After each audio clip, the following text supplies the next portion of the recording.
Start. This legislative reality has in effect led to a deep fissure in the landscape of banking regulatory terrain, a system of dual regulation by the Finance Ministry in addition to RBI. I will now take a few minutes to explain why this fissure or the fault line is bound to lead to tremors such as the most recent fraud temptation to engage in fraud at the level of employees or employees is always present in bank, be it in public sector or private sector. The question then is whether there is adequate deterrence faced by employees from undertaking fraud and enough incentives for management to put in place preventive measures to prompt frauds. In case of banks, three potentially powerful mechanisms could induce discipline against frauds. Firstly, investigative vigilance, legal deterrence, criminal investigation of frauds, and attached penalties can serve as an effective deterrence if reporting and investigation are expedient and penalties are adequately served relative to the grain and fraudulent activities. Secondly, market discipline. Fraudulent activity can be a net loss to the bottom line. In this case, bank investors would impose deterrence, that is, uninsured creditors might run on the bank, including liquidity problems, or shareholders might exit, effectively raising the cost of capital and including solvency questions. In anticipation of such disruptive outcomes that might cause loss of control, management and board members may put in place governance mechanisms to prevent or reduce the incidence of fraud and or hold longer buffers in the capital structure to bear losses when fraud materializes. Thirdly, regulatory discipline. Banks in most parts of the world, however, have a significant portion of deposit funding that is insured, and since banks serve critical payments and settlements function, they are often too big to fail or too many to fail. Hence, a part of the market discipline is weakened as a trade-off with financial stability and is substituted by delegation of supervisory and regulatory powers to a banking regulator. Detection and punishment by the regulator then need to be effective to discipline fraud. How do these mechanisms work in case of private and public sector banks in India?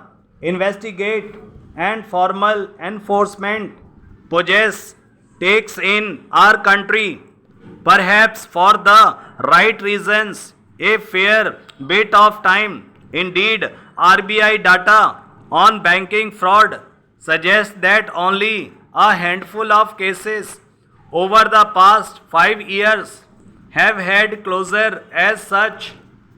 It is fair to say that in case of private sector banks, the real deterrence arises from market and regulatory discipline and their confluence. A private bank CEO's primary concern is whether he will be able to raise capital when the need arises, or even whether he will still be running the bank the next day. The point is that he could not be readily cautioned through their boards and even replaced by the RBI in case of large or persistent irregularities. Further, a private bank failing to meet bank solvency standards and under RBI's prompt corrective action would find it hard to raise capital, whereby it would need to put the house in order at swift notice so it can raise funding from markets and get back to growth path. In turn, there are incentives to invest in governance so as to limit frauds and regulatory violations and to respond with alacrity when incidents do arise. In contrast, the market discipline mechanism for public sector banks is appreciably weaker compared to that at private banks. There is implicitly a strong perceived sovereign guarantee for the creditors of PSBs and the principal shareholder. The government has now not so far been interested in fraudulently modifying an ownership structure. From an economic standpoint, this weakened market discipline should imply that the government would prefer strongly regulatory discipline of these banks, not weaker.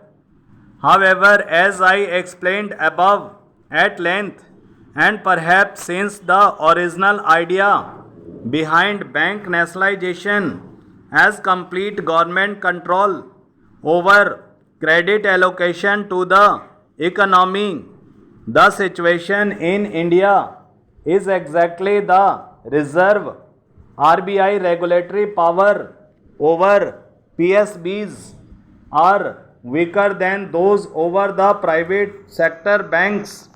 The BR Act exemptions for PSBs mean that the one agency, the regulatory, that can respond relatively quickly against banking frauds or irregularities cannot take effective action. Hence, for example, MDs or PSBs find it comfortable to tell India that business will be as usual for them under RBI's prompt corrective action frameworks, as even if they do not meet the stipulated restrictions of the framework, the ultimate authority over their tenure is with the government and not with the RBI. It is not entirely surprising that there has been a recurring theme in report after report on financial sector reforms in the country that has suggested strengthening of PSBs government through government in top management and board member appointments or ownership neutrality in banking regulatory powers or improving market discipline by considering a variety of diverse ownership structures. Still, we let another opportunity to catalyze fundamental reforms at PSBs pass by